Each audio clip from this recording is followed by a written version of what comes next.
الحمد لله رب العالمين والصلاة والسلام على رسوله الكريم وعلى آله وصحبه ومن تبعهم بإحسان إلى يوم الدين. أما بعد، أعوذ بالله من الشيطان الرجيم. بسم الله الرحمن الرحيم.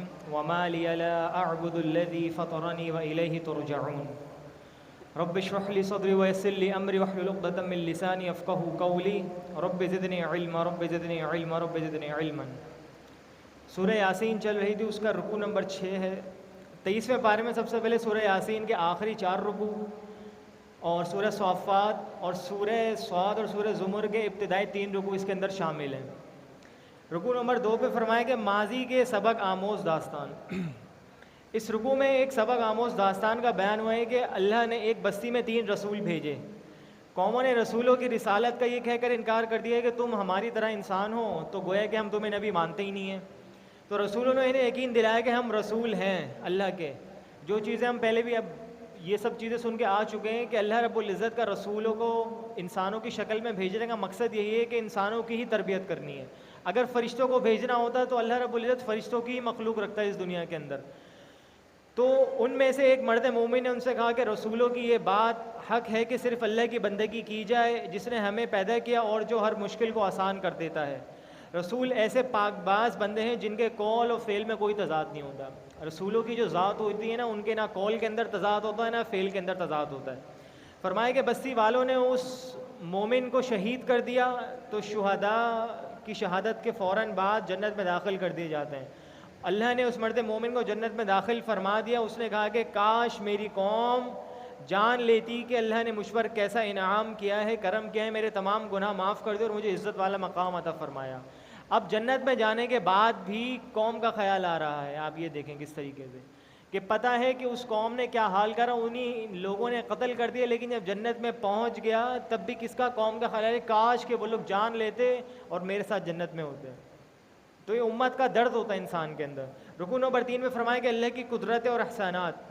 اس رکوع میں اللہ کی قدرتوں کا بیان ہے کہ مردہ زمین جیسے اللہ بارش برسا کر جب زندہ کر دیتا ہے، زمین بالکل بنجر ہوتی ہے، بیکار ہوتی ہے، اللہ رب العزت اس پہ اپنی رحمت کا نزول فرماتے ہیں جس کی وجہ سے وہ سرسبز و شاداب ہو جاتی ہے اور باغات اس کے اندر آ جاتے ہیں. فرمایا زمین سے اناج اور پھلوں کے خزانے برآمد ہوتے ہیں اور پانی کے چشمے ابل آتے ہیں. رکوع نمبر 4 میں فرمایا کہ روز قیامت کیا ہوگا. اب یہاں ذرا غور سے سنیے گا اس رکوع کو. اس رکوع میں قیامت کا منظر بیان کیا گیا کہ روز قیامت جب سور پھونک مار دی جائے گی سور کے اوپر تو تمام مردے زندہ ہو کر حشر کی طرف دوڑنے لگیں گے. تمام جو لوگ تھے جو مر چکے تھے دوبارہ زندہ ہو جائیں گے. فرمایا کہ مجرم سوال کریں گے ہمیں کس نے قبروں سے نکال باہر کیا. جواب دیا جائے گا کہ وہ قیامت کا دن ہے جس سے رسولوں نے خبردار کیا تھا. یہی ہے وہ دن، آخرت کا دن جس کو کہا جاتا ہے، جو رسول آئے اور تم لوگوں کو خبردار کرتے رہے، یہ تھا وہ دن. فرمایا کہ جب جنتی جنت میں چلے آئیں گے تو سب سے بڑی جو نعمت ان کو کیا ملے گی، سلام قولا من رب الرحیم، کہ سلامتی ہوگی، سلام پیش کرے گا اللہ رب العزت جنت والوں کو. اللہ ہم سب کو ان میں سے شامل کر دے. فرمایا اس روز مجرمین کو شرم دلائی جائے گی کہ تمہیں شیطان کی عبادت یعنی اطاعت کرنے سے منع کیا گیا تھا. الم اعہد الیکم یا بنی آدم اللہ تعبدوا الشیطان، کہ اے ابن آدم میں نے تم لوگوں سے عہد نہیں لیا تھا کہ جب اللہ رب العزت نے تمام مخلوقات کو بنایا، ان کی روحوں کو جمع کرا اوپر، تو سب سے عہد لیا کہ کس کی عبادت کرو گے. سب نے ایک جٹ ہو کر کہا، ایک ساتھ کہا کہ اللہ تیری عبادت کریں گے، تیرے والا کسی کو نہیں پوچھیں گے.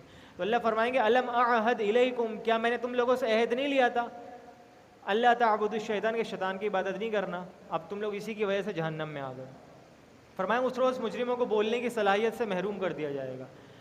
یہاں پر یہ ایسا ہوتا ہے نا ہمارے یہاں کہ اگر میں قصوروار ہوں، اگر میں کورٹ کے سامنے پیش ہوتا ہوں، جج کے سامنے، تو میں ثبوت خرید لیتا ہوں کہ میرے خلاف گواہی کوئی نہ دے.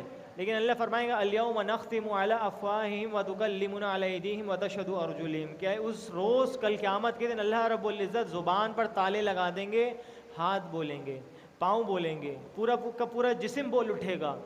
اب وہ کہنے والا کہے گا کہ بھائی کیا کر رہے ہو، میرے خلاف گواہی دے رہے ہو، میں تم ہی کو تو بچا رہا ہوں اس دن سے کہ تم جلو گے آگ میں جا کے.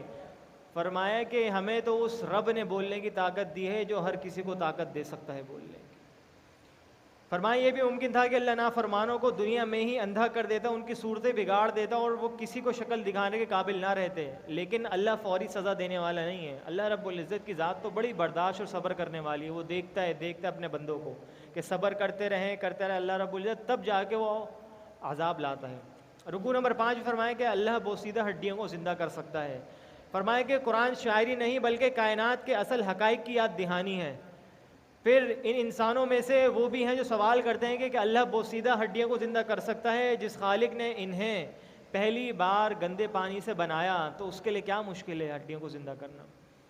یہ چیز بار بار ریپیٹ ہوئی جا رہی ہے، ریویژن ہوئی جا رہا ہے، اس کا ریکال ہوئی جا رہی ہے، کیا ہو جائے تاکہ انسان کو اس کی اوقات پتہ چلے کہ وہ کس پانی سے بنا ہوا ہے۔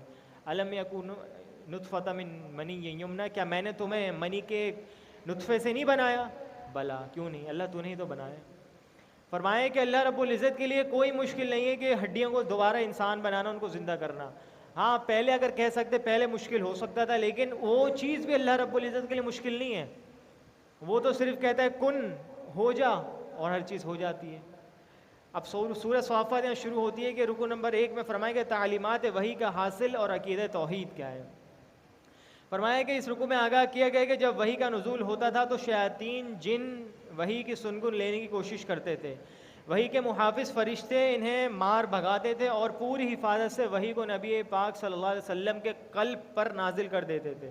فرمایا وحی کی تعلیم کا لب لعاب یہ ہے کہ معبود صرف اور صرف اللہ رب العزت کے ساتھ ہے، اس کے علاوہ کوئی بھی معبود نہیں ہے اس دنیا کے اندر۔ رکوع نمبر 2 پہ فرمایا کہ روز قیامت برا اور اچھا انجام، یہ بھی ہم رکوع پہلے بھی سن کر آ چکے ہیں بار کہ اللہ رب العزت نے سیدھی تقسیم کری ہوئی، اچھے اعمال آپ کرو گے آخرت میں جنت ملے گی، اگر برے اعمال کرو گے اس دنیا میں تو جنت مل جائے گی، لیکن فرمایا کل قیامت کے دن اللہ رب العزت کے سامنے سر جھکائے کھڑے ہوں گے جہنم میں، اور اللہ جہنم میں پھینک دے گا۔ تبھی اس حدیث کا مصداق ہے، آپ علیہ السلام نے فرمایا تھا کہ الدنیا سجن المؤمن و جنت الکافر، کہ دنیا جو ہے نا مومن کے لیے قید خانہ ہوتی ہے، رہتا تو اس دنیا کے اندر ہے لیکن اس کا دل جو ہے نا نہیں لگتا، کیونکہ اس کی سوچ، اس کی فکر، اس کی تیاری کس کے لیے ہوتی ہے؟ ہمیشہ آخرت کے لیے ہوتی ہے۔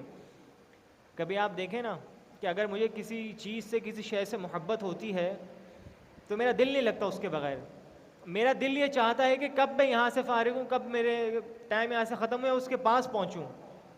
کیا وجہ ہے؟ اس چیز سے لگاؤ، اس چیز سے محبت اتنی ہے میری کہ کہیں پہ بھی ہوں میں، کہیں پہ بھی، لیکن میرا ذہن مسلسل وہیں لگا رہتا ہے، اب کیا ہو رہا ہوگا، کیا ہے کیا نہیں، یہ چیز۔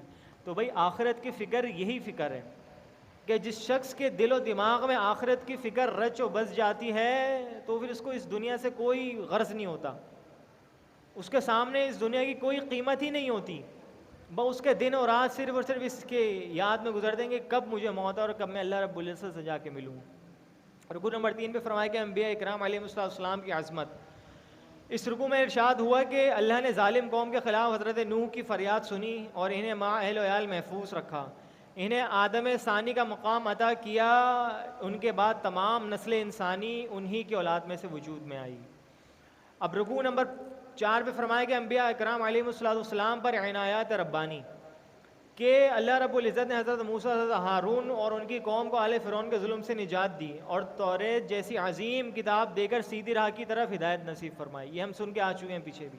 رکوع نمبر 5 بھی فرمایا کہ حضرت یونس علیہ السلام کے لیے بخشش اور کرم، کہ کس طریقے سے یونس علیہ السلام اللہ رب العزت کی اذن کے بغیر، اجازت کے بغیر اپنی قوم کو چھوڑ کے نکل گئے تھے۔ کیا وجہ تھی؟ ان کی قوم ایمان نہیں لا رہی تھی، ان کو چھوڑ کے نکلے، اللہ رب العزت نے ان کو دکھانے کے لیے آزمائشی طور پر مچھلی کے منہ میں ڈال دیا، پیٹ کے اندر ڈال دیا۔ تو یہ پورا واقعہ یہاں بیان ہوا ہے، یہ بھی ہم پیچھے سن کے آ چکے ہیں۔ سورہ صاد اب یہاں سے شروع ہوتی ہے کہ تزکیہ نفس کے لیے مؤثر یاد دہانی کیا ہے۔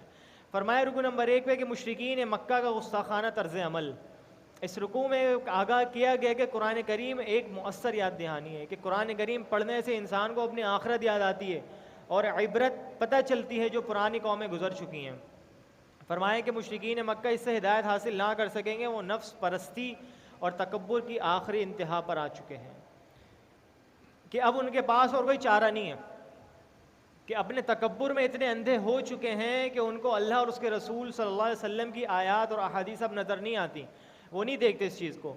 فرمایا کہ وہ توحید کے تصور پہ شکوک و شبہات ظاہر کر رہے ہیں، نبی اکرم صلی اللہ علیہ وسلم پر جادوگر اور جھوٹا ہونے کا بہتان لگاتے ہیں، ان کی یتیمی اور کمزور معاشی حالات کا مذاق اڑا کر ان کی رسالت کا انکار کر رہے ہیں۔ آپ علیہ السلام کو اسی لیے تکلیف ہوتی تھی کہ آپ کو لوگ کہتے تھے آپ نعوذ باللہ من ذالک کاہن ہیں، جادوگر ہیں، مجنون ہیں، نعوذ باللہ من ذالک، نقل کفر اور کفر نباشر۔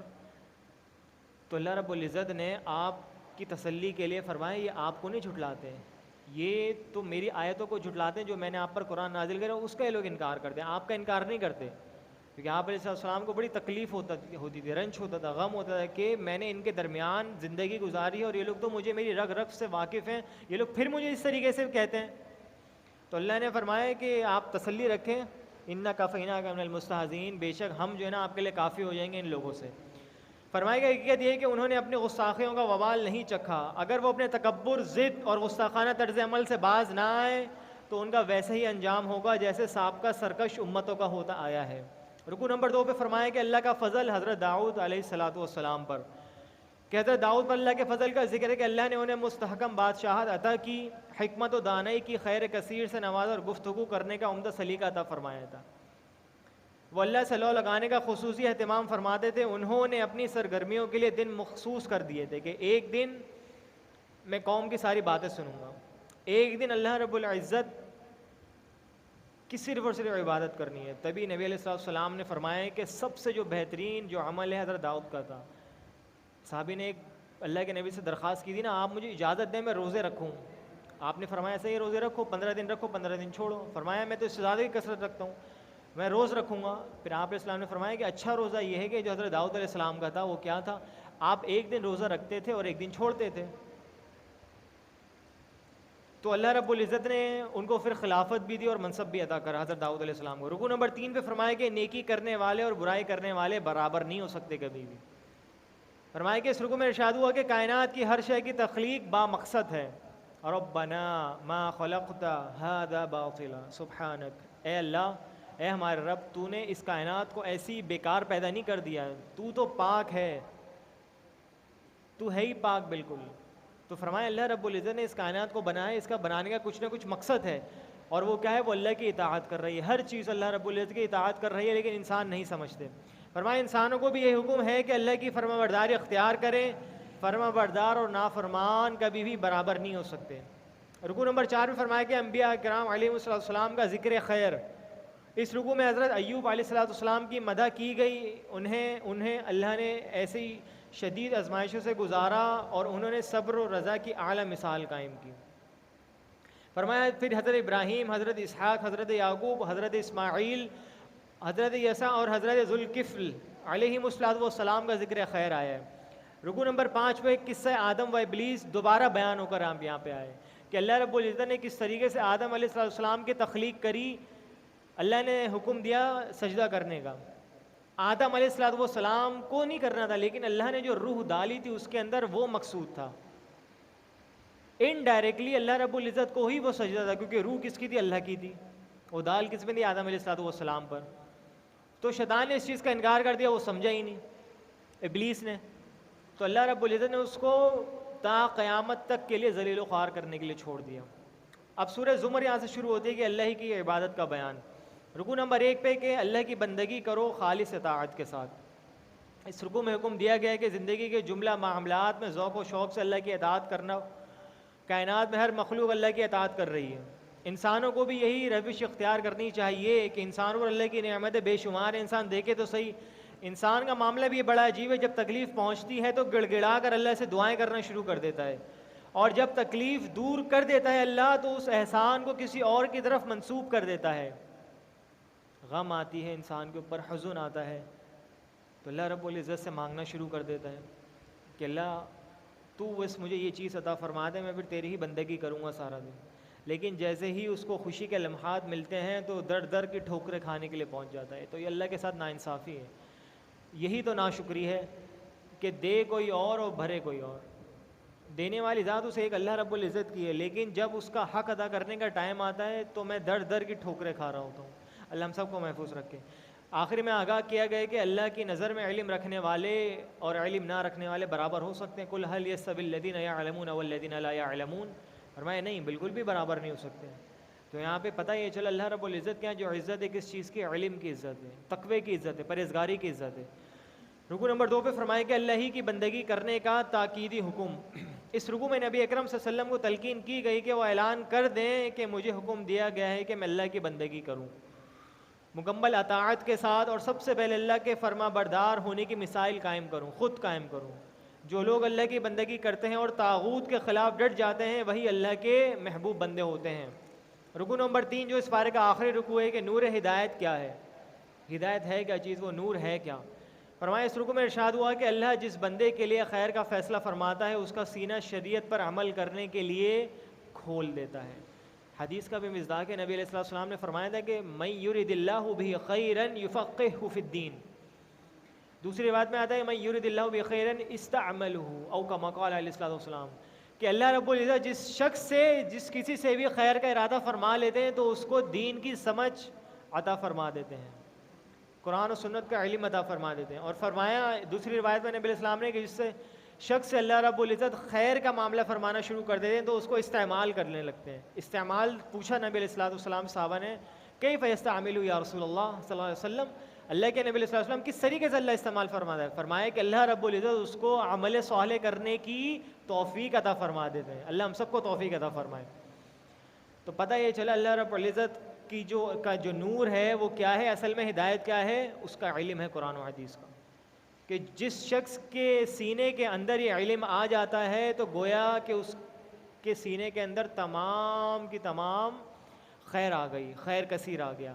فرمایا کہ بلا شبہ اللہ نے قرآن کریم کی صورت میں نہایت حسین کلام نازل فرمایا جس کی تاثیر ایسی ہے کہ اس کو سن کر خوف خدا رکھنے والے پر رقت طاری ہو جاتی ہے.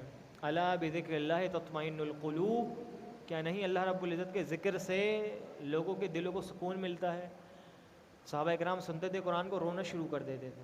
فرمائے کہ ان کے دل اللہ کے ذکر کی طرف اور ان کے جسم اللہ کی اطاعت کی طرف مائل ہو جاتے ہیں.